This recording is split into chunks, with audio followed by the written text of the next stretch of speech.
This module on appraisal takes the form of a four-part plan. In the first part, we will look at why we perform appraisal and the advantages for employees, managers, and the organization. In the second part, we will examine how to conduct an appraisal and more specifically the different appraisal techniques. The third part will focus on the annual appraisal interview. Lastly, we will analyze the typical mistakes to avoid when performing appraisal. Let us first start by looking at why we should conduct appraisals and their importance. For employees, the appraisal is important because it responds to a natural need to know whether they are doing a good job or not. When carrying out a task, whether in a company, in an educational setting, or in your private life, you want to know and indeed need to know whether you are doing well or not. It is a natural human instinct. We also need to know how we are performing compared to other people. One way of judging our efficiency and our performance is to compare ourselves to others. There are various theories, such as the theory of social comparisons, which indicates that as people, we have a natural tendency to compare ourselves to others and, moreover, to compare ourselves to people above us who are better than us, rather than to people who are beneath us. Also, this can depend on our personality. Appraisal is also important for employees because it helps them understand what is expected of them, what they must do. When you assess employees against profitability criteria, quality criteria, and quantity criteria, they know exactly what is expected of them and against which criteria they will be assessed. Companies therefore have to be very careful about the appraisal criteria they choose to use, because an appraisal criterion will direct the employee to very specific tasks. A classic example is the following. You have a sales rep who you are assessing in terms of sales. Now, the sales rep might ignore the qualitative aspect and customer contact, instead focusing purely on the sales and quantitative aspects, which would obviously be negative. Organizations should therefore bear this point in mind. Lastly, when employees are assessed, they get to know and understand themselves better, and this gives them the means to progress. By highlighting some of their weaknesses, they will be able to act on them, which will make it easier for them to improve. Appraisal are therefore a positive thing for employees, given the progress they can result in.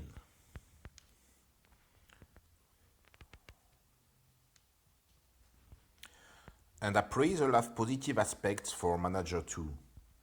The first is that the appraisal helps motivate their team. Since employees need to be assessed to compare themselves to each other and find out if they are doing well, managers can use this as a motivating tool.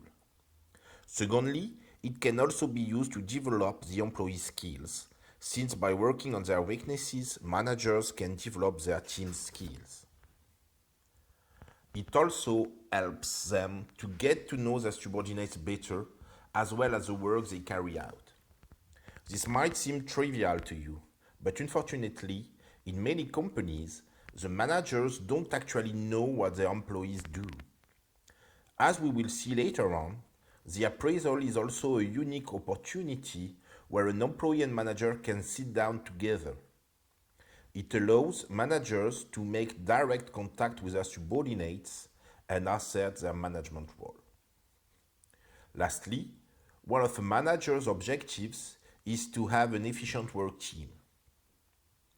The appraisal facilitates communication on employee performance, since it becomes a pretext for a daily or monthly rather than just yearly discussion on employee performance. Appraisals have benefits for organizations too. The organization can use the appraisal system to better communicate its objectives to both managers and employees. It is an opportunity for top-down communications on the company's strategic objectives, which will be broken down into individual objectives. For example, the organizational strategic objective might be international development, and this objective will therefore be broken down into one objective for each unit or each employee through the development of customer contact on the international market. As you can see, you have the potential to communicate on a global objective. For an organization, a performance appraisal system makes it possible to check on the work being carried out, while identifying the good and bad performers. For certain professions and companies, this appraisal system reveals how employees behave almost in real time. If you go to McDonald's, for instance, you will see a screen displaying the average processing time for each order in real time. On an organizational level, this therefore allows you to work on employee overall productivity. Another good example is a call center. Again, you have individual statistics on the time spent on each customer, on tests that have been carried out to find out if the sales pitch was properly implemented, if there was a lower quality communication, and you can therefore identify those who perform well to help them develop, and the lower performers to help them progress, or for some slightly crueler companies to remove them from the company.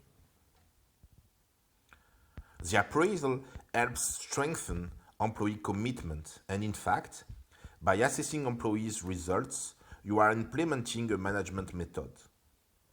Everything that may ensue from the employee appraisal, for example, salary, bonuses, promotion, etc., will help make the employee more committed to the organization. Lastly, the appraisal system is a means for the organization to protect itself legally. In fact, organizations must maintain a certain consistency in their actions. And if they do need to dismiss an employee, for example, an appraisal of the employee's performance is clearly useful and beneficial. Having seen the benefits of appraisals for the various people within the company, you now need to know how to perform these appraisals on staff. Several techniques can be used. Here we are going to examine a few of the most important ones. The first appraisal category consists in the descriptive approaches. As the name suggests, the descriptive approaches describe what an employee must do. The first type of appraisal in this category is a graphic rating scale. It is undoubtedly the most widely used method in the world. For this method, a number of traits like teamwork, for example, are listed. For each listed characteristic, a performance standard must be determined, for example, above average, below average, etc., etc.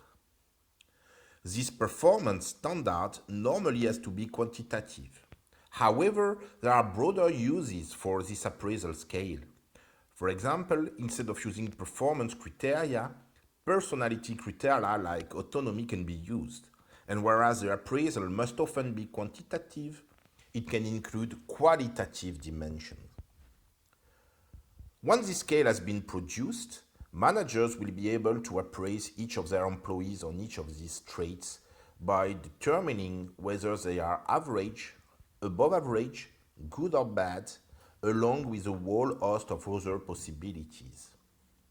The advantage of this type of appraisal is that it is fairly easy to perform. However, it affords the manager little flexibility since employees are classed into 3 or 4 categories, and it provides little feedback on actual performance for the company, the manager, or the employee. The next method is that of critical incidents. This method focuses on the key behaviors that differentiate between someone who does a job efficiently or inefficiently. The manager must regularly make a list of employee behaviors during critical or typical situations. In other words, each time the manager observes a very positive or very negative behavior, they must make a note of it. For example, for someone who works closely with customers, they might one day notice that an employee was rude to their customers, that they were annoyed and cut the meeting short. The manager will note this down as a negative critical incident. Another day, if the employee deals with their customers in a particularly nice way, receiving them very warmly and appearing very available to resolve a problem, they can note this down as a positive critical incident.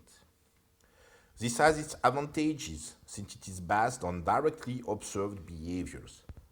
But it also has disadvantages. First of all, it is quite restrictive because the manager must make a note every time they observe something. Secondly, the analysis is purely qualitative and does not allow for quantification. This is problematic if you want a snapshot of the employee's average productivity. The third descriptive appraisal method is the behaviorally based appraisal scale, better known under the name of BARS, which stands for Behaviorally Ensuring Rating Scale. This method puts forward different behaviors the employee can adopt in certain situations, and each behavior will correspond to a performance rating. Let's take an example. For a behavior-based rating scale, we will choose certain typical work situations, and moreover, these typical work situations can emerge from the critical incidents method. For each of these situations, you note down the behaviors that correspond to very poor performance, average performance, and very good performance. This then gives a scale that lists the typical behavior for each rating criteria. You have an example that gives you a better understanding of what this consists in. This appraisal technique is fairly effective, also it does have some disadvantages. For instance, the scale might not always include behaviors the employee has used. And there might be other behaviors than those actually described in this scale. Secondly, human behavior is complex, so it is difficult to analyze a person's performance for a brief description of a behavior. Lastly, the tool is quite difficult to use since you have to determine many characteristic situations and then make a connection between the behaviors that can be used and the performance. The second appraisal category corresponds to comparative approaches. We will only be examining a single comparative appraisal method, that of forced distribution. The forced distribution method consists in placing your employees in performance categories, ranging from the best to the least well performing. There will be three categories, for example. Category A for excellent people, who will generally represent 20% of employees. Category B for 70% of employees who will be rated as satisfactory. And the third category C, which generally represents 10% of employees whose performance will be fairly low in relation to the others. The theory with this method is that the worst performing employees, these 10%, must leave the company. This method has certain advantages. The first is that it forces the manager to categorize their employees and clearly identifies those who are the best and worst performing. This is especially beneficial for managing the careers of people with high potential. It is also positive for the organization because it identifies the company's worst performing people. This method is also highly criticized because of its various disadvantages. The idea of dismissing people may be debatable, but quite aside from this, from a technical standpoint, managers have often been accused of categorizing individuals according to arbitrary and unfair criteria. In fact, if a manager is attracted to certain people, they are placed in better performing categories, while people they don't really like may be placed in the category of the least well performing people. Secondly, the classification is relative. It means that you could be in a team of superstars and have a very satisfactory performance, but because you are with people who are outstanding, you could be classed among the poor performers. Conversely, in a poor team, you could be classed as a top performer even so your performance is quite average. The third and final appraisal category is the results-focused appraisal, or called also management by objective. For this one, we are going to look at one appraisal method. For management by objectives, you must negotiate the objective with your employee and then see whether the quantifiable and quantified objective has been achieved or not. This is how the employee is assessed. This method has many advantages, particularly in terms of motivation, but it also has certain limitations. For example, not all aspects of a job can be translated into observable results that can be integrated into an objective. This concludes this section on how to conduct an appraisal. One of the most commonly used appraisals in companies is the annual performance review. It consists in an interview between the manager and their employee, which generally takes place once a year, during which the year elapsed is reviewed and objectives for the performance year are anticipated. The following principles must be followed in this annual appraisal interview. The first is that a manager, you must be compassionate. Ideally, during this annual appraisal interview, the employee should feel completely at ease so that the different parties involved in the interview have an excellent relationship and are able to speak frankly. Broadly speaking, it is therefore essential that the manager is compassionate. Certain managers tend to consider the annual appraisal interview as an opportunity to assert their power via the punishment aspect. While it is true that you can assert your power during the annual performance review, this should be done as part of your management role itself and not out of sternness. You should always be kindly during an appraisal interview. For example, you must not enter into a conflict or standoff. If you enter into a standoff with the employee, they will leave annoyed and you will gain no benefit from it. Another way to be kindly is to take your time. An annual appraisal interview should take around 2 hours. Obviously, it can be shorter, but it should be no less than an hour long. It is true, this takes up a lot of manager time when they have, say, 20 employees to manage. You do the math, it will take days to complete, but it is vital in terms of management to carry out good annual performance reviews. The second principle during the annual appraisal interview is to always remain objective. You must always back up what you say with figures and various measurements you may have been able to obtain throughout the year.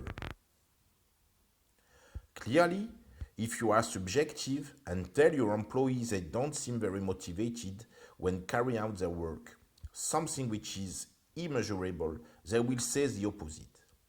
If you tell them they arrived late this morning, they will tell you it isn't true. However, if you tell them their figures are down, that they arrived late 30 days because it is in the clocking in records, for example, then there are solid bases for discussion.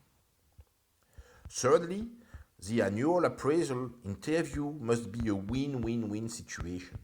Winning for the manager, winning for the employee, and winning for the company. Winning for the manager because it is an opportunity to discuss things with their employee in a calm and peaceful environment. They will therefore be able to remedy some of their weaknesses, increase their unit's productivity, and lastly, as mentioned before, assert their power through a strong management act. For the employee, it is an opportunity to talk about their performance, to be heard by their manager and also to progress. The aim here is to encourage progression, not to judge. The questions that need to be asked are: how can we address the various weaknesses? What can we do to develop further? What can be done to achieve their objectives, even their career objectives? Lastly, the organization also wins since it is able to review the performance of all its employees, communicate its overall strategies for objectives set for each individual, and lastly, to gain feedback on certain social dysfunctions which may exist inside the company. During the annual performance review, feedback is often obtained on the company's social climate, which can subsequently be managed more easily. It should be noted that the annual appraisal interview is not always an annual event. For some professions, it can be held every 2 or 3 years. For researchers, the production cycle is not annual, but triannual. A more spaced out annual review, therefore, makes more sense. For sales representatives, it is sometimes necessary to organize performance reviews more regularly. A 6-monthly review may be appropriate in order to set things back on track if the set targets are not being achieved. A final point to make is that salary should not be discussed during the annual performance review. The reason for this is simple. If you talk about salary and the employee has the opportunity to ask for a pay rise or discuss the possibility of a rise, they will tend to exaggerate their performance and not acknowledge their effort in the hope of obtaining a rise. So yes, they can potentially ask for a rise, but this rise may not be discussed during the appraisal. It must be done in another setting, in another context. Let us now look at the different stages involved in conducting an annual appraisal interview. The first stage is preparation, something that should not be overlooked. It is natural for employees to defend themselves during their appraisal, and you must have counter-arguments to rise in this event, both positive and negative, to support your view of their performance and the employee's advancement within the company. You must therefore be prepared and have all the necessary information to hand. Under no circumstances should you be thrown if the employees gives you a figure or argument you don't have to mind or cannot easily get hold of. The second stage of the annual appraisal interview is the introduction. The introduction is essential to the successful conduct of an annual appraisal interview. You must place the person being assessed in the best possible conditions. This first step to doing this is to give them a genuine, warm welcome. It should be as natural as possible, but warm. Secondly, we saw that an annual appraisal is a win-win situation. Even if you are asserting your authority through a managerial action, you must not assert your authority by using your power. The situation is one of constructive mutual collaboration. As a manager, you are the employee's equal. You are therefore advised to avoid sitting behind your desk in your impressive leather chair while your employee sits opposite you in a little chair because it can be rather imposing and confrontational. Whereas it is better to create an atmosphere of mutual collaboration. Round tables or meeting tables are good for this because it avoids any visible hierarchy. Lastly, it is common for the manager to start talking for a minute or two to allow the employee to contribute little by little to the annual review. It's true that if you leave it up to the employee to speak straight away, that might be hesitant. So take your time and allow them to acclimatize from a visual, physical, and psychological perspective to the annual appraisal interview that will take place in this specific place, which is your office or the meeting room. Furthermore, it is vital that you explain the purpose of the annual performance review. You should clarify the reason for this reflective discussion on the job of the employee in question and this positive constructive collaboration process aimed at improving their performance, their working conditions, and their career. Lastly, you should remember to switch off your phones, mobiles, and landlines and place a notice on the door to avoid being disturbed during the interview. The annual appraisal interview is an important event. It should not be interrupted for any reason. This would show a lack of respect for the employee. Remember, this interview is stressful for the employee.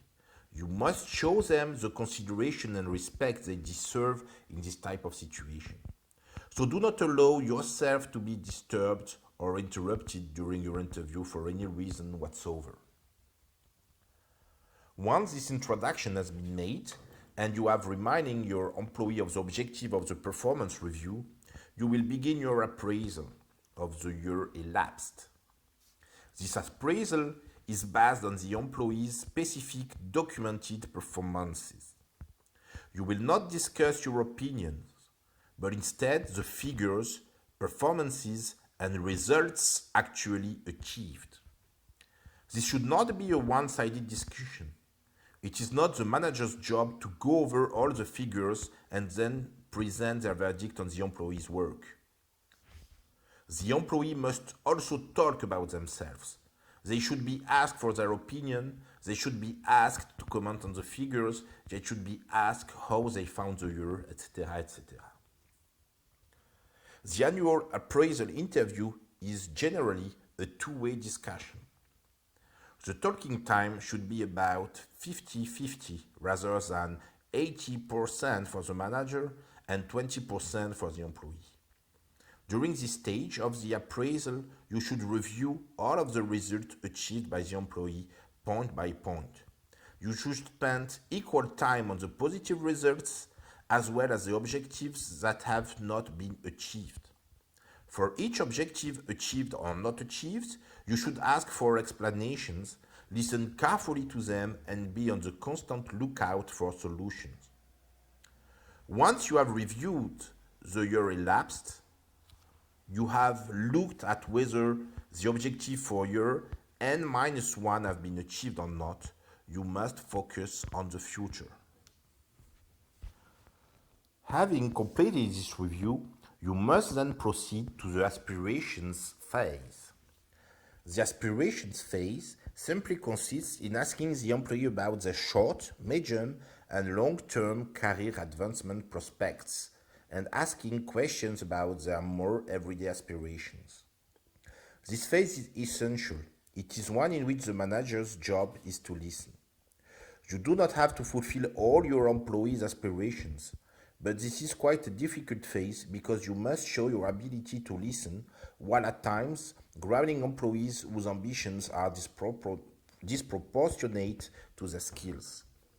During this phase, if the aspirations are realistic and achievable, you must take them into account in the next stage, which involves setting objectives. If the aspirations are too unrealistic, You must be able to discuss the matter with the employee and use all of your interpersonal skills to convey the message without upsetting them. The next stage is setting the objectives for the coming year. In light of the review that has just taken place, the comments made by the employee and their aspirations, you must be able to set objectives for the coming year. You all know how to set an objective. An objective must be SMART. In other words, specific, measurable, attainable, realistic, and time-bound. When setting an objective, you must first ensure that during the annual appraisal interview in the following year, you will be able to judge whether or not this objective has been achieved using factual and objective criteria. The objective must also be neither too easy nor too hard. If it is too easy, it will not motivate the employee. And if it is too hard, it will demotivate them rather than motivate them, because the employee will know that whatever they do, they will not be able to achieve it. But I believe the most crucial element when setting objectives is negotiation. This objective must not be imposed, it must be negotiated with the employee. You must therefore discuss it with them to find out whether they consider the objective relevant. If you consider the objective too easy, it is your job to negotiate it. If you consider the objective too difficult, it is your job to point this out. During this stage, you should ask the employee what resources they will need to achieve this objective. Negotiation is therefore vital when setting objectives. Once the objectives for the coming year have been set, the final phase is the conclusion phase. This conclusion phase consists in the manager summarizing the discussions and specifically the various objectives that have been set for the coming year.